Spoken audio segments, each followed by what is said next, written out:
Chapter 21. I could have escaped then. Toby was the only one who knew that I'd been hiding him. The clothes he was wearing were more or less exactly the same as all the men wore, and it would be a while before my father missed them. I would have more than enough time to deal with the mason jars, the camera, the scissors, and other things still in the hayloft, and I knew that Toby would never give me up. He'd say he'd taken the clothes from a laundry line, cut his own hair and beard, crept into our barn of his own accord. Toby didn't run off, I said. I made him come with me, and he didn't hide. I hid him in our barn, and I cut his hair and gave him some of your clothes to wear, Daddy, and he wouldn't have done any of that if I hadn't made him. Though my mother had found Toby out, she looked shocked at these admissions. My father, too, was speechless. She was trying to help me, Toby said. You can't be angry with her. I most certainly can, my mother said, but I'm not. Not yet. I'll get to that soon. I can't believe you're Toby, my father said, staring at him wide-eyed. You look so different. But he's really not, Daddy. Well, yes, he is, my father said. Yes, I am, Toby said, though that has nothing to do with it. I didn't do what Betty says I did. None of it. He stood up and pushed back his chair. But I had better go before I make things worse for you all. As I began to object, my mother said, Sit down. I, for one, need a minute or two to sort things out. Good grief, the trooper was right. It is like a circus around here. She tucked a strand of stray hair behind her ear. Besides, she said, I made a pie, and we are going to eat it if that's the last thing we do. She got up from the table and began to dish out the pie, this time with whipped cream on top, as if it were Christmas. Wait for the coffee, she said as she put the pie on the table, which we did. My mother was using her don't argue with me voice, the same one I'd used on Toby to get us here to this table. She gave me a glass of milk, more coffee for the men. Well, go on, she said. That pie's not going to eat itself. Toby ate his piece slowly, made it last long after we had finished ours. We sat and watched him as if he were a giraffe or a Martian. Even I had trouble believing that Toby was sitting at our kitchen table eating pie after years of avoiding any but brief contact with us, barely speaking, never allowing a soul to see him without his dark trappings. Help me understand this, my father finally said when Toby had finished his last bite, eyes closed. I don't see how Annabel spirited you away from under our very noses. The constable has been looking for you since yesterday. Toby shrugged. I was fishing under the creek bridge all through the rainy part of the day, and then I was at the Turner place for jerky, and then back home after dark. After Constable Oleska had been to the smokehouse and gone, I said. And I hung up my wet things and went to sleep. Didn't know about Betty being missing until Annabel knocked on my door before sunrise and told me what was going on and why I should go with her. He almost smiled at my mother, but she did not yet look inclined to smile back. She sounded like you did just now. My father couldn't help but grin at that, though briefly. I know that voice, he said, mostly to himself. You're going to know it even better if you're not careful, my mother said. So you've been in the barn since very early this morning. Toby ran his good hand through his beard and down his throat. Seems like a long time ago. You went down there in the dark by yourself to get him? My father said to me. I nodded, split between pride and guilt. I couldn't sleep, and I knew how bad it looked. Don't you think that the trooper would have taken Toby away if I hadn't? Which was an argument that no one bothered to refute. We all knew what people thought of Toby, Aunt Lily and the Glengarrys among them. And then, my mother said, I hid him in the hayloft, took him some food and water, a book, some clothes, soap. I borrowed your scissors to give him a trim. And Jordan was born, she said thoughtfully. We didn't plan it out like that, I said, and we didn't plan to go down to Cobb Hollow again either, but I remembered a sound I'd heard in the dark last night by the smokehouse.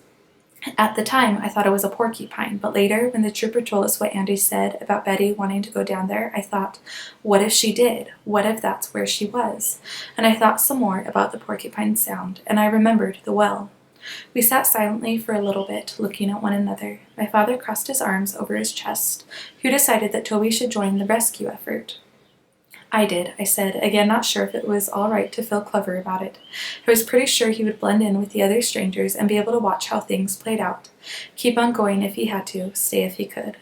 I looked at each of them in turn. But he can't, can he? I said. My father sighed. I don't know, Annabel. This is a mess, start to finish. And there's something else. From the way he frowned at Toby, I knew this couldn't be good. The constable told me when he called just now that the hunt has intensified. Toby frowned right back at him, clearly baffled. But we found Betty. Not the search for Betty, my father said. The hunt for you. For the next hour, we talked about what to do and how to keep what was now our secret until we had found a way to make things right. But soon the day caught up with us, me especially. I'd been going since the wee hours of the morning, and I felt like a bag of rocks. Toby, more accustomed to little sleep and plenty of motion, was nonetheless a wreck himself. I still think I should leave right now, he said. I can be 20 miles from here by morning, which is exactly where they're looking, my father said, and I don't see you walking 20 miles in the shape you're in. My mother had fetched 2 blankets and a pillow, which she now handed to Toby. It won't be very warm out in the hayloft, she said, but I think it's the only safe place for you right now. The loft will be fine, he said. It smells good up there, and I like the doves. And here's some bread and cheese for the morning. Annabel can bring you coffee before she goes to school. The idea of school amazed me, but I knew I had to go. Nothing could call attention to us or our farm. Everything had to be as it always was. Good night, I said, handing Toby my grandfather's coat. If anyone sees you, just say I've hired you to fix some gaps in the barn, my father added, which was a perfectly reasonable explanation. But everything felt a little too easy to me as I headed off to bed. When I woke, I knew I'd overslept. The light was late morning bright, and the house quiet. I hurried down to the kitchen, where I found my grandmother, cutting butternut squash in half and laying them face down on a baking sheet. What's wrong? I said. Nothing at all, she said, smiling. Your mother decided that you deserved to sleep a little longer.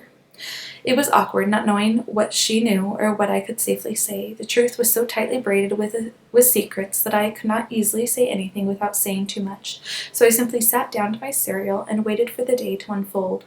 Well, look who's up, my mother said as she came in the door, a basket of eggs in her hand. She tied on an apron and said, scrambled or fried? I already had some cereal. Then go on and get ready for school. But as she said it, she winked at me. I'll be up in a minute. I was still marveling over the wink when she came into my room and shut the door.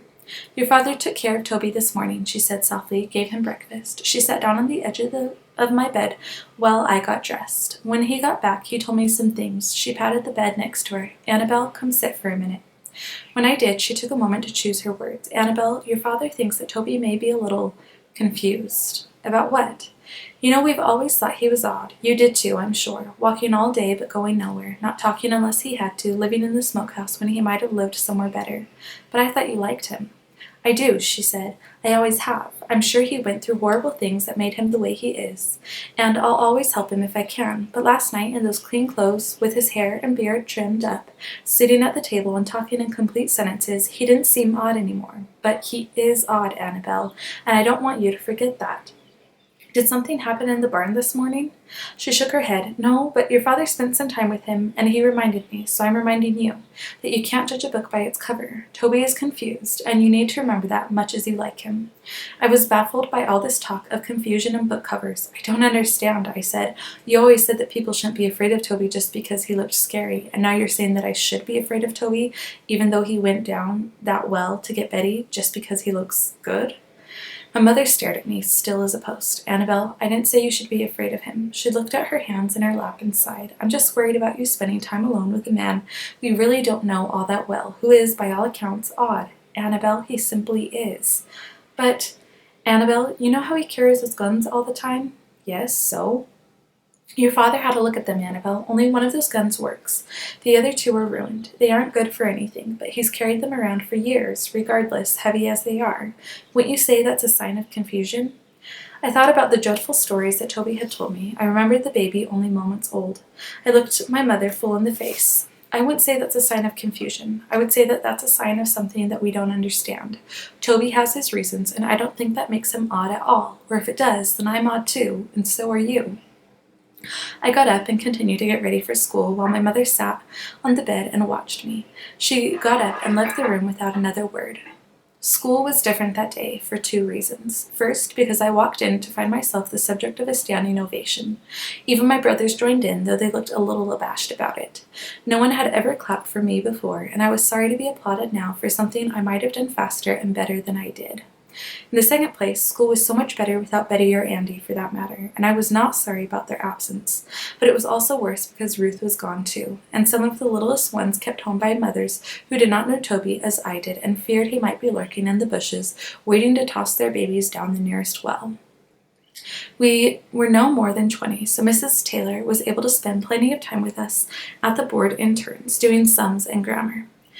It was during one of the arithmetic lessons that I began to realize what I should do next. The logic of the numbers was soothing, and it fired the nuts and bolts part of my tired brain. If proving Toby innocent was the problem, then Andy was the answer. He knew everything. Who had thrown the rock, who had strung the taut wire, why Betty had gone to Cobb Hollow, all of it.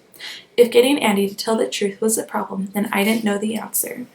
But I remembered how much easier it was to tell my own secret when I realized my mother already knew part of it, that Jordan really was Toby, and once the cork was off the bottle, the rest of it flowed out. If the answer was to pull the cork, then I needed to figure out how to convince Andy that we already knew the truth he had not yet told. I spent the rest of the day thinking about that, and by the time school ended, I had the beginnings of an idea.